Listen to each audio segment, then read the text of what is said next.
ప్రియమైన దేవుని పిల్లలారా, దైవికమైన పద్ధతులు అనేవి కొన్ని ఉన్నాయి. అవి ఎప్పుడు కూడా మారవు. అవేవి మారవు. ఆయన పద్ధతులు, ఆయన పద్ధతుల్లోకి మనమే వెళ్ళాలి తప్ప మన పద్ధతిలోకి ఆయన రాడు. ఇక అదంతే. మనం 100 సలహాలు ఇచ్చినా నీ కర్మకి నిన్ను వదిలేయమంటే వదిలేస్తాడే కానీ నువ్వు సలహా ఇచ్చావని ఆయన చేయడానికి ఏమాత్రం కూడా ఇష్టపడడు. ఒకవేళ నువ్వు అడిగితే కాదనుకుంటే నీ కర్మ అంటాడు.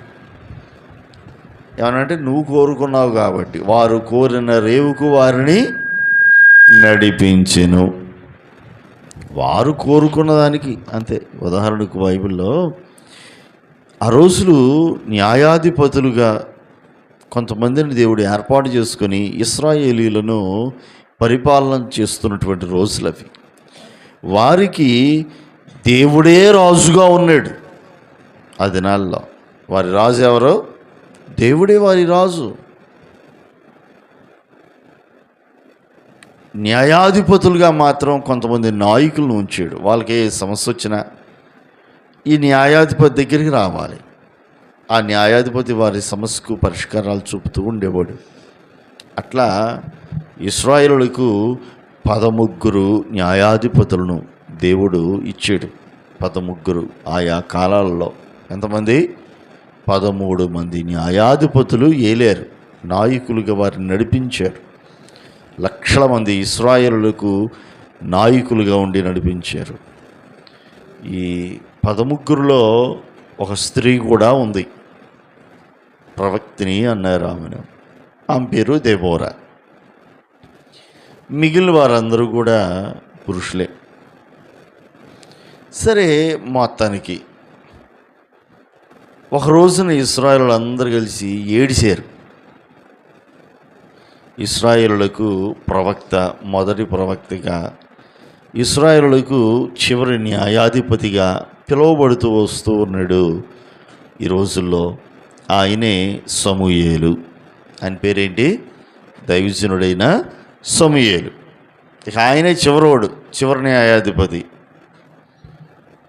చివరి న్యాయాధిపతి ఈయనే. ఈయన న్యాయాధిపతిగా ఉన్న రోజుల్లో ఇశ్రాయేలు ఆయన దగ్గరికి వచ్చి ఏడిశారు. చుట్టుపక్కల ఏ దేశాన్ని చూసినా రాజులు ఉన్నారు, మాకే రాజు లేడు, మా ముందు వచ్చుచు పోవచ్చు మమ్మల్ని పరిపాలన చేయడానికి మాకు ఒక న్యాయాధిపతి కావాలి అని అంటూ ఏడిశారు. రాజు కావాలని ఏడిశారు ఈ న్యాయాధిపతి దగ్గరికి వచ్చి. దైవజనుడు చాలా బాధపడ్డాడు ఈ విషయంలో. దేవుడు అంటాడు, నువ్వెందుకు బాధపడతావు సమూయేలు? వాళ్ళు తృణీకరించింది నన్ను, నువ్వెందుకు బాధపడతావు? నేను రాజుగా ఉండకుండా వారు నన్ను తృణీకరించారు. ఇంతకాలం వారికి రాజును నేను కదా, నువ్వు కేవలం న్యాయాధిపతివి. రాజును నేను కదా. నేను రాజుగా ఉండడం, ఇప్పుడు వేరొక రాజు కావాలంటే ఏంటి? ఉన్నోడు వద్దనేగా. అంతే. ఉన్నోడికి ఎట్లేదని. ఇప్పుడు ఆల్రెడీ ఒక రాజుగారు ఉన్నారు, మాకు ఇంకో రాజు కావాలంటే ఏంటి? మా ముందుకు రావాలి, పలకరియాలి. బాగున్నారా, బాగున్నారా అమ్మా, బాగున్నావా అని పలకరియాలేమో. మా ముందు నడవాలి, మాకు కనపడాలి, మాకు ఆజ్ఞలు జారీ చేయాలి, మాకు కనపడాలి. దేవుడు రాజు అంటున్నారు, ఆయన కనపడుతున్నాడా? మాకు అందరికీ ఉన్నట్టు మాకు కూడా ఒక రాజు కావాలి అని వచ్చి ఒక ఏడుపు ఏడిశారు. అక్కడ చుట్టుపక్కల అందరికీ రాజులు ఉన్నారు, మాకు కూడా కావాలి. అసలు దేవుడు ఈ లోక వాళ్ళని చూసి వీళ్ళు అలాగే రాజు కావాలి అని అంటాం ఎంతవరకు కరెక్టు? వాళ్ళని చూడటం ఎందుకు అసలు? నువ్వు ఉంది ఆ పద్ధతిలో కొనసాగాలి కదా, వాళ్ళని చూసి ఆడటం ఎందుకు? ఎవరి గురించో నీవెందుకు బాధపడాలి?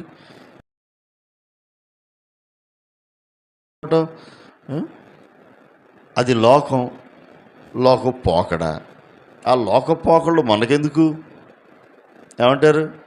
మొన్న ఎక్కడో చెబుతూ టెలివిజన్లో చెబుతూ లోక పోకళ్ళు మనకొద్దు, లోకపు పోకడలు మనకొద్దు, లోకపు ఫ్యాషన్లు మనకొద్దు అని చెబుతూ అన్నాను. తల్లిదండ్రులారా, మీ పిల్లలకు చక్కని వస్త్రాలను కొనివ్వండి అన్న. ఆడపిల్లలకైనా మగపిల్లలకైనా జానడి బెత్తిడి బట్టలు, సొక్కాలు అట్టే ఉంటున్నాయి, ప్యాంట్లు అట్టే ఉంటున్నాయి, మగవాళ్ళు అట్టే ఉంటున్నాయి, ఆడవాళ్ళు అట్టే ఉంటున్నాయి. ఇదివరకు పొట్టి ప్యాంట్లు వేసుకునేవాళ్ళ పొట్టు అయిందని తీసేవదలు పారేసేవాళ్ళు. మరి ఇప్పుడు ఏం చేస్తున్నారు? పిచ్చి వేషాలు ఇలాంటివి వేయకండి, సీరియస్గా చెప్తున్నాయి.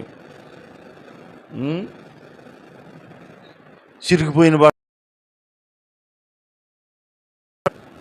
ఇదివరకు చిరిగిపోయిందని చెప్పి తీసి అవతల పారేసేవాళ్ళం. ఇప్పుడు కొత్తది కొనుక్కొచ్చి బ్లేడ్తో కోసి గుడపీలకి లాగి తినేస్తే ఏం చేస్తున్నారు?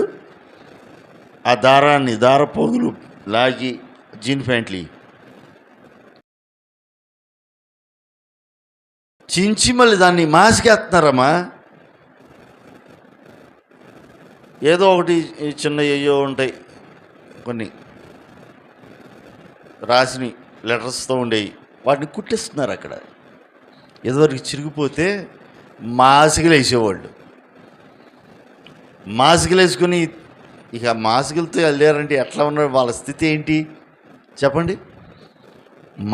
చీరకి మాసుకుందంటే, షర్టుకి మాసుకుందంటే, ప్యాంటుకి మాసుకుందంటే వాళ్ళ స్థితి ఎలా ఆలోచన చేసేవాళ్ళండి? అమ్మా, జాకెట్కి మాసుకుందంటే, సొక్కాకి మాసుకుందంటే ఎంత భేద స్థితో అని కదా దాని అర్థం. ఇప్పుడు అది కాదు, మాస్కులు వేస్తున్నారు. ఏంటంటే ఫ్యాషను, చించి మాస్క్ వేస్తున్నారు. ఏంటంటే ఫ్యాషన్ అంట. ఏమిటండి ఈ మాస్కులు? చక్కగా మంచి బట్టలు కొనుక్కునేదానికి ఒంటిని కప్పి మంచి బట్టలు, పొట్టి సొక్కాలు. మగవాళ్ళ పరిస్థితి అట్టే ఉంది, ఆడవాళ్ళ పరిస్థితి అట్టే చచ్చింది. ఏమన్నా అన్నాం అనుకోండి, లేనిపోని బాధలు. ఏమనంటే మళ్ళీ దానికి కామెంట్స్. మేము ఏ బట్టలు వేసుకుంటే అయ్యగారికి ఏంటంట, ఆయన వచ్చి ఆయన చెప్పుకొని పోవచ్చుగా. ఆయన వాక్యం చెప్పడానికి వస్తున్నాడా, మా బట్టలు చూడటానికి వస్తున్నాడా? కళ్ళు మూసుకొని తిరగలేం కదా. కళ్ళు మూసుకొని తిరుగుతామా? సరే, నేను కళ్ళు మూసుకొని వాక్యం చెబుతా. ఏం చేస్తారు? ఇవన్నీ చూడలేక కొంతమంది అయ్యగాళ్ళు నుంచున్న దగ్గర మొదలు ఇక కళ్ళు కూడా తెరవకుండా వాక్యం చెబుతున్నారు. నేను అనుకుంటున్నా ఈ బాధలు పడలేక ఇక కన్ను కూడా తెరవకుండా ఇక కళ్ళు మూసే వాక్యం చెబుతూ ఉంటారు. ఈ బాధలు పడలేక, ఇవన్నీ చూడలేక ఎగసాట్లు. మా లాంటి వాళ్ళు నోట్లు దాగదగా, మేమే నోరు మూయలేము, దాగదాయ.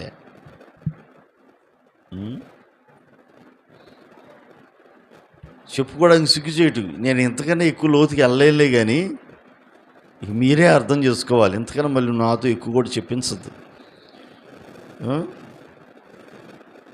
మగ పిల్లలు ఉన్నారు, యవనస్తులు, మీకైనా అలానే యవనస్తులైనటువంటి ఆడపిల్లలు ఉన్నారు, మీకైనా తల్లిదండ్రులు ఉన్నారు, మీ పిల్లల విషయంలో మీకైనా మగపిల్లలు ఉన్నారు, ఆడపిల్లలు ఉన్నారు. మీకే కాదు, మాకు ఉన్నారు. ఈ మాట మాకైనా మీకైనా మా పిల్లలకైనా అంతే, మీ పిల్లలకైనా అంతే. చక్కగా దేహమును కప్పేటట్లుగా వస్త్రాలను మనం వారికి కొనివ్వాలి. అలాంటివి కొనివ్వాలి. అడ్డదిడ్డమైనవి ఇట్లాంటివి చేయొద్దు. చిన్న మొన్నే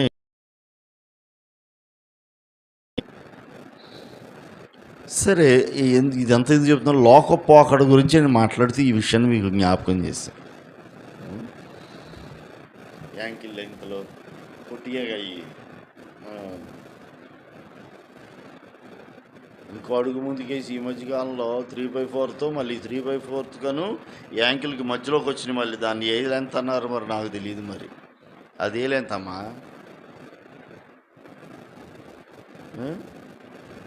అదే లెంత్ షార్ట్లా నెక్కర్లా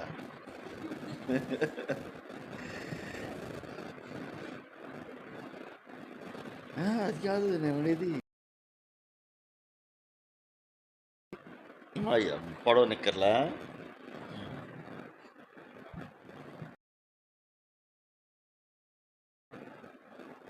దేవా ఏమిటి నాయనా,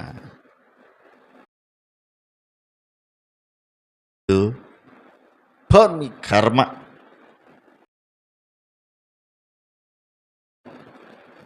ఎండరగా జనం. దేవుడు అంటాడు, సమూయేలు నన్ను వాళ్ళు తృణీకరించింది. మించి మీరు చేస్తే కనుక నన్ను కాదు, మీరు ఎవరిని తృణీకరించినట్టు అది సంగతి. మరి ఏం చేస్తారో చేయండి. పొట్టు సొక్కాలు వేసుకుంటారు, పొట్టు డ్రెస్సులు వేసుకుని తిరుగుతారు, పొట్టు ప్యాంట్లు వేసుకుని తిరుగుతారు, పొట్టి లంగోటాలు.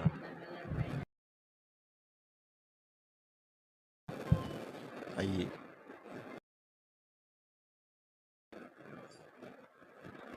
లోకాన్ని చూసి ఏడుతున్నారండి.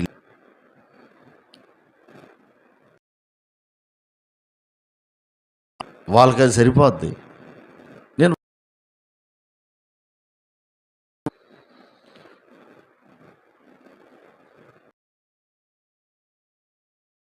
నీవు ఈ మాటలు వింటున్నావు గనుక, వినుటకు వచ్చావు గనుక నీతో చెబుతున్నాను.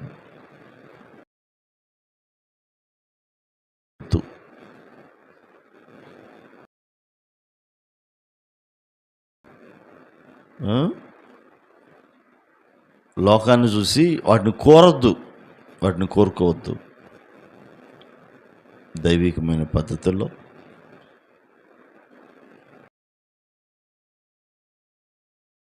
దేవుడు కోరుకున్న రీతిలో జీవించ,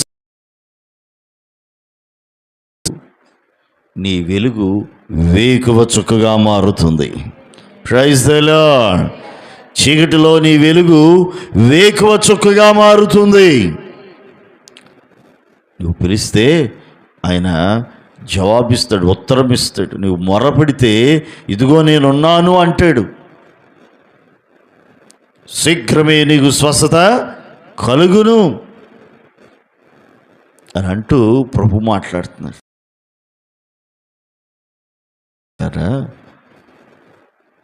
నేటి దినాల్లో మనం ఎలా ఉంటున్నాం? లోకపు పోకడల్లో పడి కొట్టుకుపోతూ ఉన్నామా?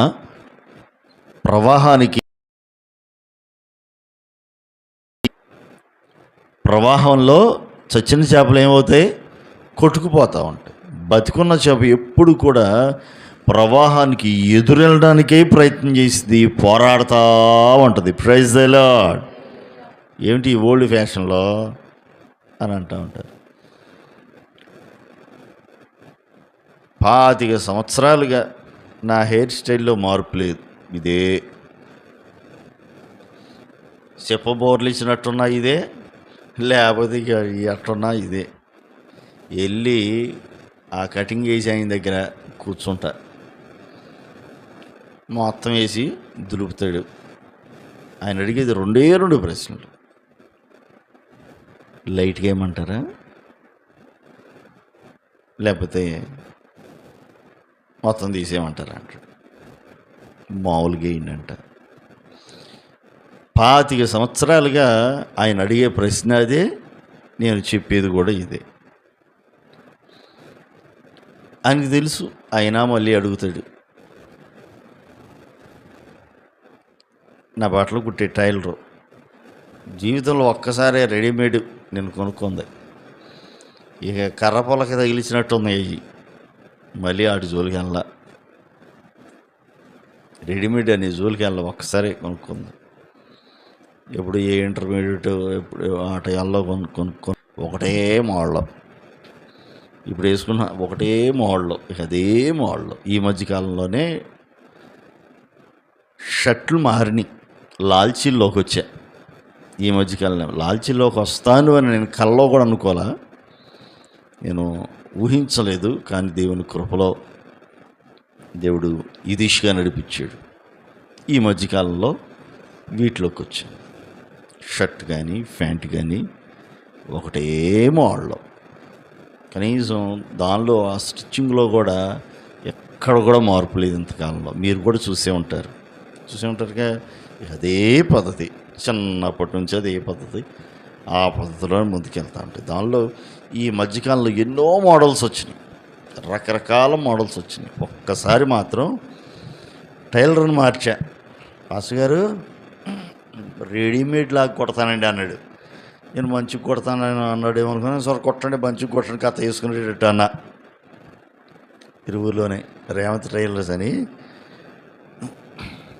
మంచి టైలర్లే అండి. కుట్టాడు, సొక్కనేమో జాకెట్ లాగా కుట్టాడు, ప్యాంట్ కుట్టాడు పెన్సిల్ కట్ అంట, మొత్తం అతుకుపోయింది కాళ్ళకి. అసలు అది వేసుకుంటే నాకు ఎట్టో ఉంది అసలు. ఇక దాన్ని బయటికి ఎప్పుడు కూడా వేసుకెళ్ళా. కుట్టించాక ఏం కాదు, 1400 పెట్టి కుట్టి. ఇంటి దగ్గర ఉన్నప్పుడు వేసుకునేవాడిని వాటిని, బయటికి వెళ్ళేటప్పుడు ఎప్పుడు కూడా వాటిని వేసుకెళ్ళాను నేను. ఇక ఇంటి దగ్గర ఉన్నప్పుడు మాత్రం, డైలీ యూజ్కి ఇంటి దగ్గర ఉన్నప్పుడు వాటిని ఉపయోగించేవాడు.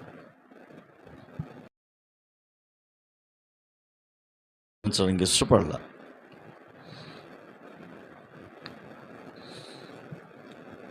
నేను చెప్పేది ఏంటంటే,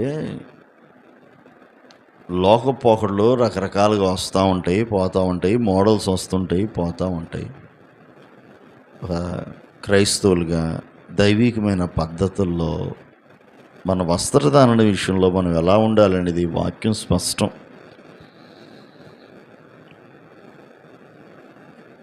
ఆ రీతిగా మనం ముందుకెళ్ళటమే.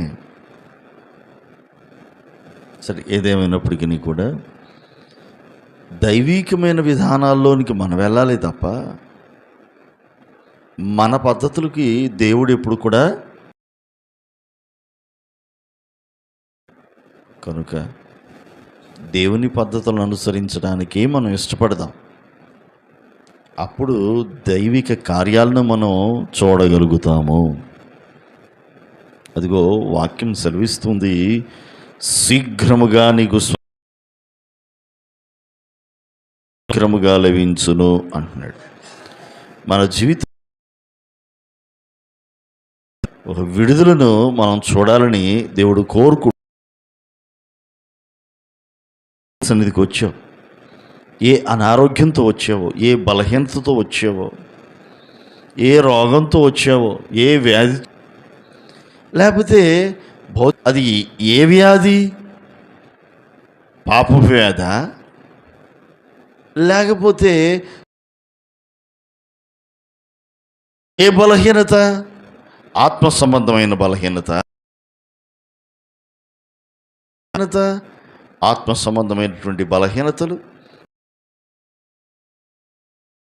అవి ఉన్నాయి.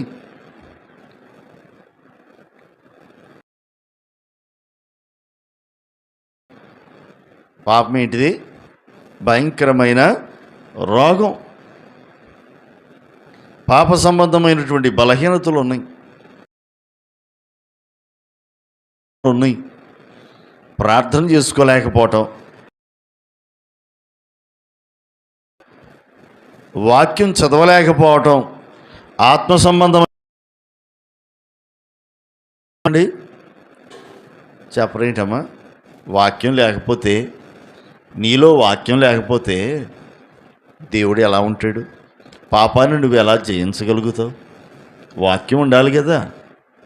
ప్రార్థన చేయలేకపోతే పాపాన్ని నువ్వు ఎలా జయించగలుగుతావు?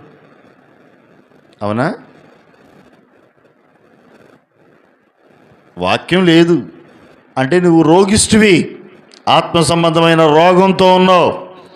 ఈ రాత్రి ఈ రోగం నుంచి నీకు విడుదల కలుగునుగా, స్వస్థత ఇచ్చునుగాక. ఓ తీర్మానం చేసుకో. భక్తులు అన్నారు, భక్తులు చక్కని స్లోగన్స్ చెప్పారు. ఏంటంటే, ప్రార్థించేవాడు పాపం చేయలేడు, పాపం చేసేవాడు ప్రార్థన చేయలేడు. ప్రార్థన ఒకటే కాదు, వాక్యం కూడా చదవలేరు. వాక్యం కూడా చదవలేరు, వాక్యాన్ని గ్రహించలేరు. పాపం ఏలుబడి చేస్తున్నప్పుడు వారిలో వాక్యం లోపల ఎలా పనిచేసింది? వాక్యాన్ని ఈ పాపం అణిచివేసింది కదా. లోపల పాపం మొల్ల తుప్పల్లాగా అణిచివేస్తూ ఉంటుంది, ఎదగకుండా. వాక్యం నీలో పని చేయకుండా, వాక్యంలో నువ్వు ఎదగకుండా, ప్రార్థనలో నువ్వు ఎదగకుండా ముళ్ళ పొదల్లాగా ఉండేటువంటి ఈ పాపం అణిచివేస్తూ ఉంటుంది. వాక్యం లేదుగా. వాక్యం లేనప్పుడు ఎవడేది చెప్పినా నమ్ముతావు. వాక్యం నీలో పనిచేస్తూ ఉంటే, దేవుని మాట, వాక్యం అంటే ఏంటి? దేవుని మాటే కదా. దేవుని మాట నీలో పనిచేస్తూ ఉందనుకో, ఎవడబడితే వాడొచ్చి, అడేగాడొచ్చి, బుడేగాడొచ్చి, ఎవడబడితే వాడొచ్చి ఏది పడితే అది చెబితే నమ్మేస్తారా?